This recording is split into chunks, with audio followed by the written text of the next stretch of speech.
Welcome to Perspectives El Paso. I'm Professor Leon Blevins, Professor of Government at El Paso Community College. This is March the 2nd of 2015. Several weeks ago, I attended a meeting here at the Community College Administrative Services Center, and the meeting was about the Black Roundtable.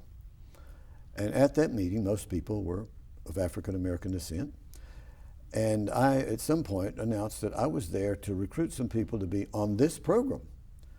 And the person that I have on the program today is Wilbert Reid, a retired military man and a dog trainer. He gave me his card and we visited a few minutes and we spoke over the telephone, and here he is today. Welcome, Wilbert. Thanks for having me. And I believe you told me you go by Reid, your last name. That's the way you do it in the military service. Oh, yeah. Just Reid, okay. Well, let me ask you about when did you get into training dogs? Were you still in military when you started doing this? No, actually, it started as a hobby when I was stationed at Fort Bragg in North Carolina. And I worked with a young lady that was Choctaw, Wyandotte, Toltec Indian, Cornell graduate, dog catcher. And she taught me a lot of things that I use today, you know, about training dogs and obedience and showing them and different things like that. Right. Now, you told me that your wife deals with therapy dogs sometimes. A number of years ago, I did a television show and had a person who deals with therapy dogs. And I have a friend years ago, she started a group here called Paws for Love. I also had at one point a woman who dealt with horse therapy. Tell me about that, your wife working with therapy dogs. Well, my wife is one of the people that certify therapy dogs for a nonprofit organization called Pet Partners. Okay. And they're basically, like most of the therapy dog organizations, the group takes the dogs to the hospitals or to the schools. Right. And surprisingly enough, the patients get a lot of enjoyment out of that. Oh, yes, I've seen that. Now, what's your wife's name? Sandra. Okay, Sandra. Yeah. She's doing a real social community service. Oh, Sandra runs our business. You know, I own 51%, according to her. But Sandra's been involved. She was a corporate person before she met me. Okay. And then, of course, the job that she did basically didn't exist in El Paso when we got transferred here. And she came home from work one day with her little box of stuff, and I recently retired, and I said, "What's going on?" She says, "Well, I quit." And I said, "What are you going to do?" She says, "Well, I'm going to work with you." So we started ReidSan Dog Training Center. Most people in El Paso know Sandra. A lot of people don't know me, but they do know me as Sandra's husband. You know, so. Well, you had just answered one of my questions. How did you get into this business? Now, one of the emphasis, I remember at the Black Roundtable, the question came up about black businesses. And someone said, when you get to town as a black person, and maybe in the military or something, get a directory and find out about black businesses so you can do business with them. There are different viewpoints about that. And some said, well, we just want people to do business with us as a business. And this is how you got into business, right? Well, yeah, I was a medic for 21 years. I've trained dogs all over the world. You know, I've probably done more traveling because of dogs than I did in the military. Oh, my word. But this was my hobby. This was the thing after a hard day's work, I'd come home and do and have fun doing it. And I decided right before I retired, I wanted to test it out. We did some private obedience. I'd go to your home and work with your dogs. We looked at Atlanta, and I realized there were a lot of dog trainers there. And here in El Paso, there wasn't that many, especially with the variety of things that we do. So we were told it wouldn't work because we live in Canadillo, Texas. We're also told that ReidSan wasn't the right name. It should be K9 College. We hired somebody to tell us this, and we're in business, and he's out of business. So. Tell me the name again. Reid what? ReidSan. ReidSan. Yeah. Okay. I'm Reid. My wife is Sandra. Oh, okay. Not only that, our address is 840 ReidSan Grove Street. Oh. So we have a little pecan grove, and the folks out in Canadillo kind of blessed us with that. And so if I get lost in the middle of the night, the cops can get me home. Well, why don't you give the audience your telephone number Okay. and website? Well, our telephone number is 915 877-3647 or 877-DOGS. Our website is real simple. It's ReidSan, ReidSan.com. Okay, good. The audience wants to know that. Now, you brought a special guest. She is a lovely model down here between us. Tell us about her background and your training of her. And tell us her name. Okay. This is Click. She belongs to a client in Carlsbad, New Mexico. She is an Australian Shepherd female. She's a champion, conformation champion. She's a grand champion, and she's working on a bronze. Most show dogs only do that part of it. She's already gotten her obedience title, which is a CD, which is working on leash and off leash. She's now working on her second title, which is a CDX, which is all off leash work. She has to retrieve, she has to jump, and long sits and downs and stuff like that. Does she work with sheep, cattle? What does she do? Well, surprisingly, most show dogs don't, because you don't want to mess up the hair. Right. But her owners have a ranch in Carlsbad, so all of their dogs work sheep. Well, they have cattle. Okay. You know, so they work cattle. Well, tell me about the show dogs that go to the level of the Westminster show. Well, we've had a few that we've shown there. We had a local dog that was an Akita that we showed many, many years ago. In order to get there, just about any dog that's AKC registered could go to that show. But the chances of just any dog winning is kind of slim. It's the dogs that are actually the top dogs that are well promoted that have a chance of winning. There was an upset this year because none of the top 5 that was picked by Vegas to win won. How'd you feel about that? Well, I felt pretty good about it. I felt really good. It was a beagle, you know, and one of the things that the judge said was that this is a dog that could actually work in the field. Oh, and I thought, that sounds great. That's the way it should be. Well, the others were pretty dogs. Yeah. Well, you know, this whole dog show thing probably started by a couple of guys that wanted to breed the best male to the best female. Okay. And in order to do that, they developed the conformation. Because in order for conformation means that this dog is built correct to the standard. And in order for a dog to work properly, they have to be built properly. So each breed, like this one, has a certain standard that it goes by. Mm-hmm. And those guys put the best male with the best female. Well, it's kind of gone away from that.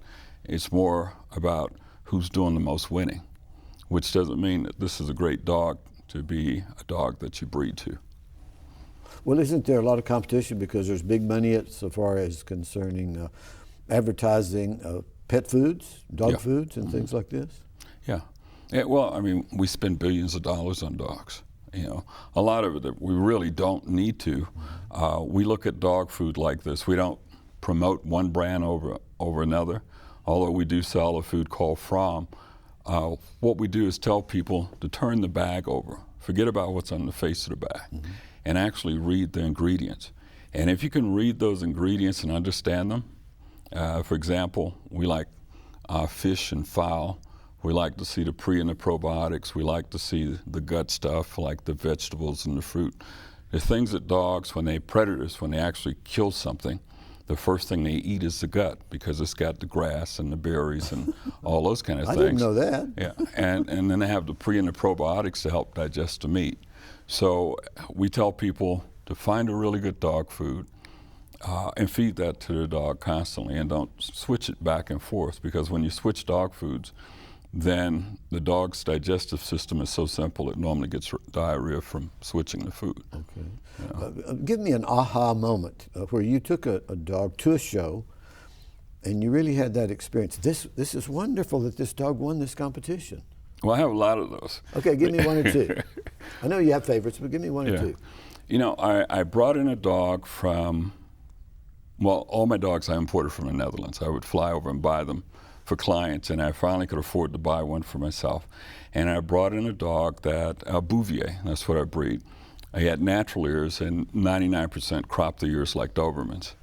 And the first time I took him in the ring, I had a national specialty, which was all Bouviers. I heard people say, that's an abomination, and they went on, because he was born with his ears that way. But then when he began to win, and I remember one day in Santa Fe, I had him in obedience.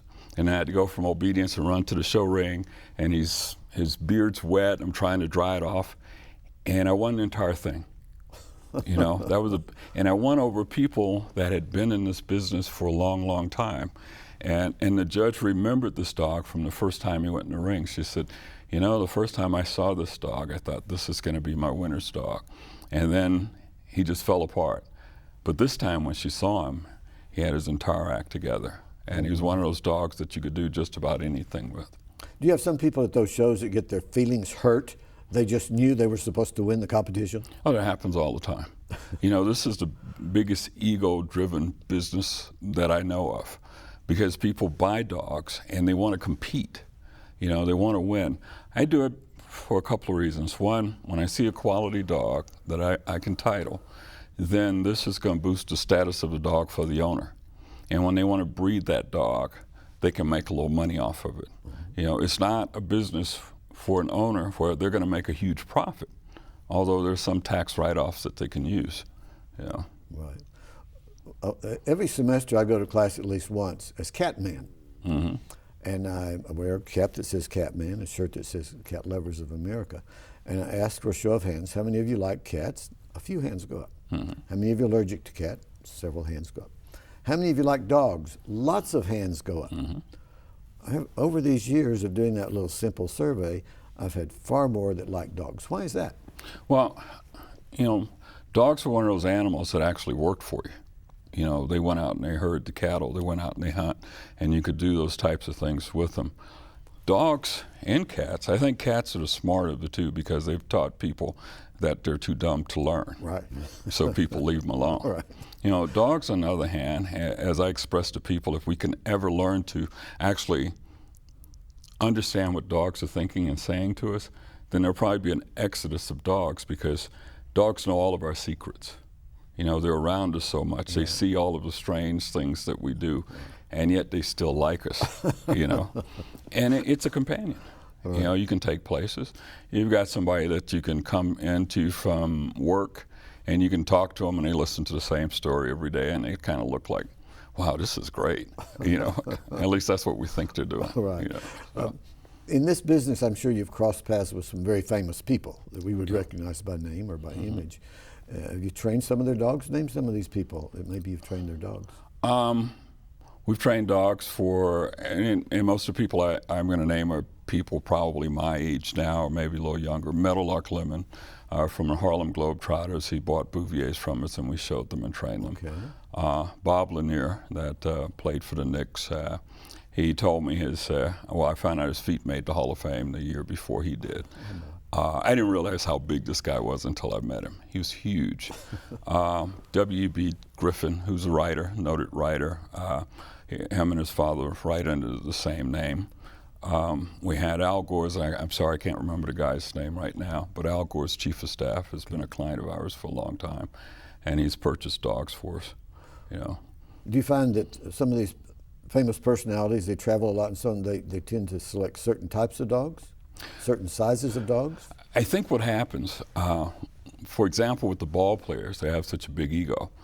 They want really tough dogs, like with Bob Lanier. Okay. He wanted a tough dog. He lived in a gated community.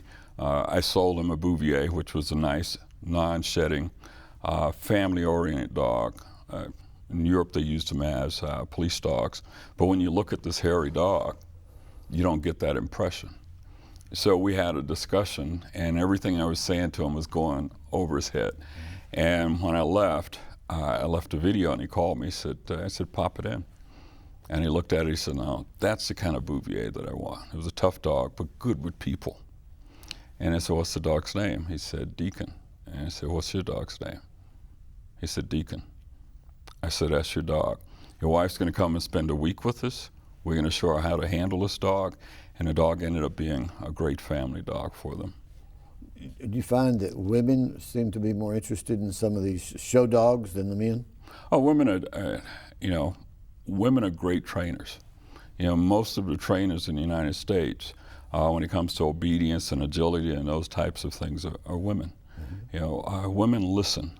They don't have the ego that we have as men. You know, so most of our trainers, 90% of our trainers are females.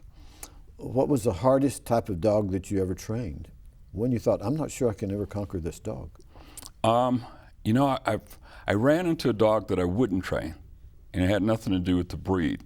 Guy brought him out, and I talked to him about this particular breed. It was a cane corso. And it was the look the dog gave me.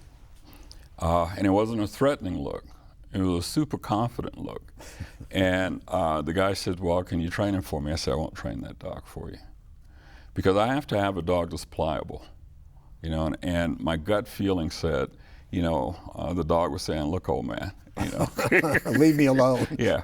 And we train dogs from, you know, 3 or 4 pounds up to 200 plus pounds and don't have a problem with it. But when I was younger, a dog like that I would take on because it was more of an ego thing. But as I've matured, I don't have that type of ego anymore. Have you ever been bitten by a dog, and what caused it, if you were? Oh, I've been bitten a lot. Okay. You know, Why would they bite you? Well, most of the dogs that bite people are dogs that disrespect people. You know, so when you get a dog that disrespect people in general, which means they also disrespect their owners, and these are dogs that they don't have control of, they will bite other people. You know, people think because a dog barks that it's a tough dog.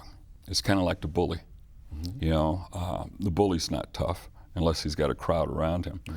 So fortunately, I haven't had any bad bites in the past 10 years, so I must be getting better at what I'm doing. I've got him up and down this arm and on this leg. Do you ever start off with gloves, any kind of leather gloves with them? No. It's always just the natural hand? It's my hands, it's me. Okay. You know, but you know, you can get a feel for a dog. When people bring dogs to us, especially dogs that they're having problems, it's kind of like taking that kid to a really nice school and you know he's a bad kid. So I spend a lot of time talking to people. And I ask questions, and I look at body language a lot because people lie a lot, you know. So once I realize that they've lied to me about certain things that they haven't done, for example, I had a Rottweiler come in, repeat client, 18 months old, he was a biter.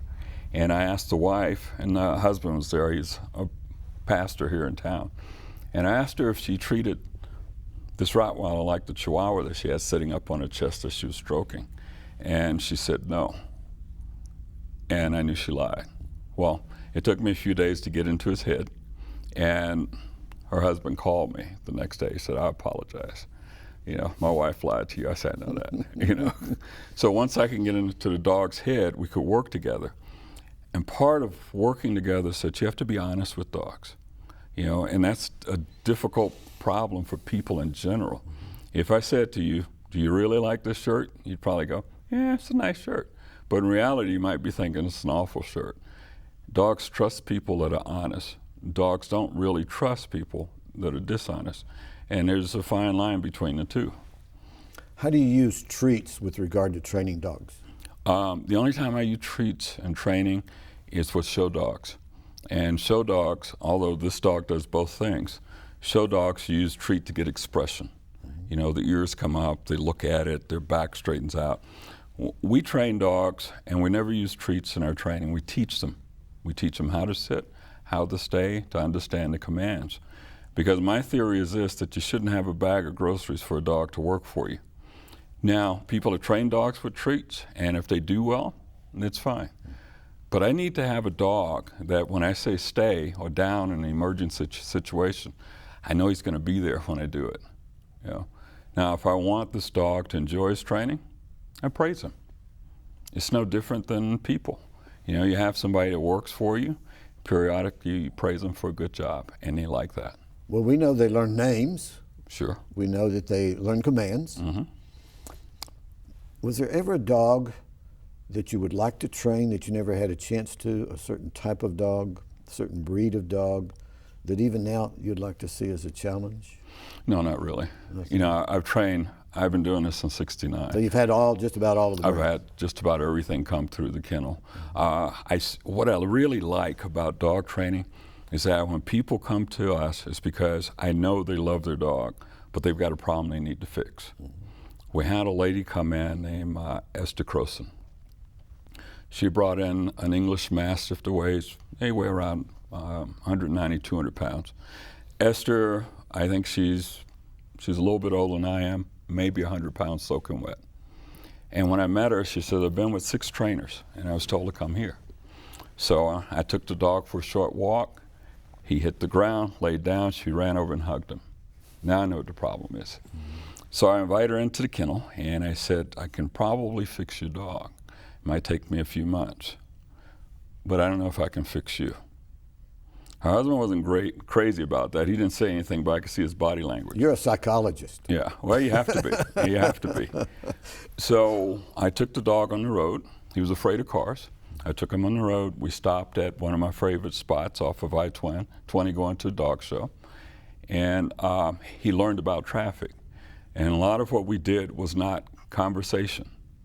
You know, people think that they always have to talk and pep their dogs up. I stood there.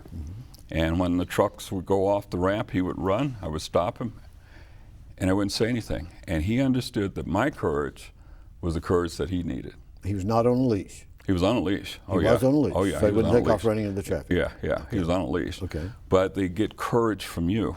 So when I finished training the dog, I said, you know, this is a really nice show dog. He was a great quality dog.